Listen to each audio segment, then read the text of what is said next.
अगर आपकी कोई मैन्युफैक्चरिंग यूनिट है या आपका कोई बिजनेस है एग्रीकल्चर से रिलेटेड, या फिर अगर आप एक स्टार्टअप हैं जो कि एग्रीकल्चर सेक्टर में काम करते हैं, तो एग्रीकल्चर इंफ्रास्ट्रक्चर फंड इस स्कीम का बेनिफिट आपको जरूर लेना है। ये एक सेंट्रल गवर्नमेंट की स्कीम है जो कि गवर्नमेंट ने एग्रीकल्चर सेक्टर को बढ़ावा देने के लिए बनाया हुआ है। इस स्कीम के बहुत सारे मल्टीपल बेनिफिट्स हैं, जिसमें सबसे पहला बेनिफिट है कि आप जो भी बिजनेस के लिए लोन लेके रखा हुआ है या फिर इन फ्यूचर अगर आप लोन लेना चाहते हैं बैंक से अपने बिजनेस के लिए, तो इंटरेस्ट में आपको यानी ब्याज में आपको 3% की छूट मिलेगी। तो अगर आपने कोई ऑलरेडी लोन लेके रखा हुआ है जिसमें आपको 9% का इंटरेस्ट रेट लग रहा है, तो इस स्कीम का बेनिफिट लेने के बाद आपको 3% की छूट मिलेगी और सिर्फ 6% ही आपको ब्याज लगेगा। और इसमें गवर्नमेंट ने जो कोऑपरेटिव बैंक्स है या रीजनल रूरल बैंक्स हैं, उसमें 4% का इंटरेस्ट रेट नोटिफाई करके रखा हुआ है। तो अगर आप वहां से लोन लेते हैं तो 4% का इंटरेस्ट आपको लगेगा, 3% उसमें आपको इंटरेस्ट का सबवेंशन यानी छूट मिल जाएगा। तो सिर्फ 1% पे ही आपको लोन मिल सकता है। और इसका सबसे बड़ा बेनिफिट ये है कि गवर्नमेंट ने सारे बैंक्स के लिए एक लिस्ट पूरी नोटिफाई करके रखी हुई है, जिसमें मैक्सिमम इंटरेस्ट रेट बैंक कितना चार्ज कर सकता है उसको नोटिफाई करके रखा हुआ है। तो बैंक उसके ऊपर इंटरेस्ट रेट आपसे चार्ज नहीं कर सकता है और इंटरेस्ट की छूट आपको अलग से मिलेगी। तो ये इसका सबसे बड़ा बेनिफिट है। इसका सेकंड बेनिफिट ये है कि इसमें आपको 2 करोड़ रुपए तक कोई भी कोलेटरल सिक्योरिटी की रिक्वायरमेंट नहीं पड़ेगी। 2 करोड़ रुपए तक के लोन के लिए सीजीटीएमएससी गवर्नमेंट ने कवर दिया हुआ है। तो सिर्फ आपको सीजीटीएमएससी की फीस लगेगी, वो भी गवर्नमेंट के द्वारा पे की जाएगी और कोई भी कोलेटरल सिक्योरिटी की आपको रिक्वायरमेंट नहीं पड़ेगी 2 करोड़ रुपए तक के लोन के लिए।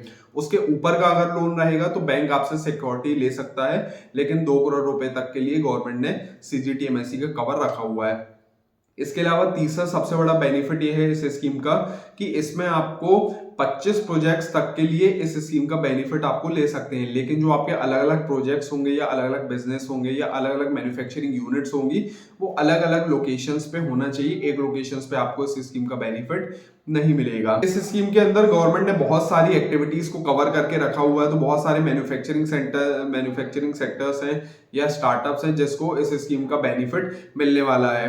तो अब बात करते हैं कि कौन कौन से लोग इस स्कीम के लिए एलिजिबल होते हैं। तो अगर आपकी कोई भी प्राइवेट कंपनी है, एलएलपी है, पार्टनरशिप फर्म है, तो आप एलिजिबल हो जाएंगे। इसके अलावा अगर आपका एफपीओ है, फार्मर प्रोड्यूसर कंपनी जिसको बोला जाता है, वो भी अगर है तो वो इस स्कीम में कवर हो जाएंगे। अगर आपकी कोऑपरेटिव सोसाइटी है, एग्रीकल्चर से रिलेटेड मार्केटिंग कोऑपरेटिव सोसाइटी है, वो भी इस स्कीम में कवर हो जाएंगे। इसके बाद अगर इनके फेडरेशंस हैं एफपीओ के, फेडरेशन ऑफ कोऑपरेटिव सोसाइटी है, तो वो भी इस स्कीम के अंदर कवर होते हैं। तो जो भी लोग एग्रीकल्चर सेक्टर से जुड़े हुए हैं या ऑर्गेनाइजेशंस है जो कि एग्रीकल्चर सेक्टर में काम करती हैं, उन सभी लोगों को गवर्नमेंट ने इसमें कवर किया है। तो बहुत सारे लोग इसका बेनिफिट्स ले सकते हैं। तो चलिए अब बात करते हैं कि इंटरेस्ट रेट की कैपिंग गवर्नमेंट ने कितनी रखी हुई है, उसकी लिस्ट हम चेक करेंगे और कौन कौन सी एक्टिविटीज हैं जिसमें आप एलिजिबल होते हैं इस स्कीम का बेनिफिट लेने के लिए। उसको डिस्कशन करने के लिए मैं आपको ले चलता हूं वेबसाइट पे, जिसमें मैं आपको डिटेल में बताऊंगा।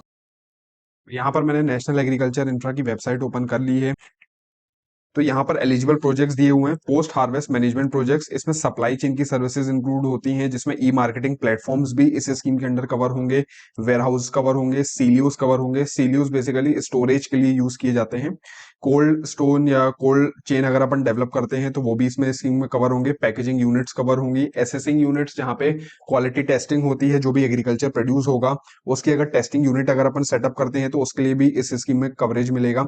सॉर्टिंग और ग्रेडिंग यूनिट्स भी इस स्कीम में कवर हैं। Logistic facilities, ripening chambers, farm residue, waste management infrastructure की जो सर्विसेज हैं वो भी इस स्कीम के अंडर कवर होंगी।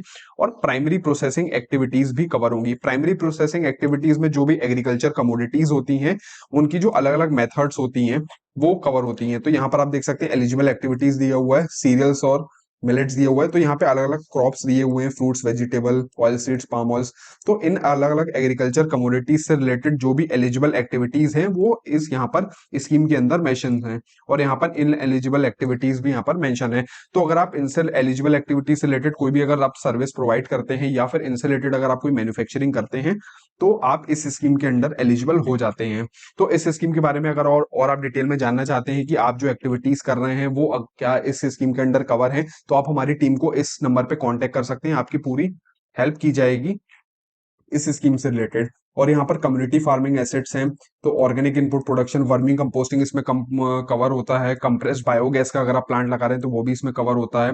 बायो स्टिमुलेंट अगर हम डेवलप कर रहे हैं या उससे रिलेटेड प्रोडक्शन हम यूनिट सेटअप करिए तो वो इसमें कवर होगा। Infrastructure for smart and precision agriculture cover होता है। Remote sensing and internet of things, automatic weather station, AI वगैरह अगर हम इंप्लीमेंट कर रहे हैं एग्रीकल्चर में, remote sensing internet of things कोई हमने प्रोटोटाइप डेवलप किया है या कोई हमने नई टेक्नोलॉजी डेवलप करी है जिसमें एग्रीकल्चर को हेल्प हो सकता है, तो वो सारी चीजें इसमें कवर होंगी। परचेज ऑफ ड्रोन्स, ड्रोन्स वगैरह, ब्लॉकचेन, एआई इसमें कवर होगा। टिश्यू कल्चर, सीड प्रोसेसिंग, तो बहुत सारी चीजें यहाँ पर कवर है। सोलराइजेशन, सोलर प्लांट्स वगैरह जो हम लगाते हैं, तो एग्रीकल्चर में अगर हम सोलर वगैरह लगाएंगे या प्रोजेक्ट्स वगैरह से रिलेटेड लगाते हैं तो वो भी इस स्कीम में कवर होगा। Sericulture processing unit, honey processing unit, plant quarantine units, तो बहुत सारी कंप्लीट लिस्ट है। और ये वाली जो एक्टिविटीज हैं ये सिर्फ ग्रुप्स के लिए एलिजिबल होंगी, इंडिविजुअल किसी एंटिटी के लिए एप्लीकेबल नहीं है, प्राइवेट एंटिटी के लिए, सिर्फ ग्रुप्स के लिए एप्लीकेबल है। Hydroponic farming, mushroom farming, vertical farming, aeroponic farming, तो बहुत सारी एक्टिविटीज हैं ये। तो इस स्कीम के बारे में और अगर आप डिटेल में जानना चाहते हैं और जानना चाहते हैं कि क्या इस स्कीम के लिए अगर आप एलिजिबल हैं तो कैसे अप्लाई करें, प्रोसेस क्या होगा, तो इस नंबर पे कांटेक्ट कर सकते हैं, हमारी टीम आपको हेल्प करेगी।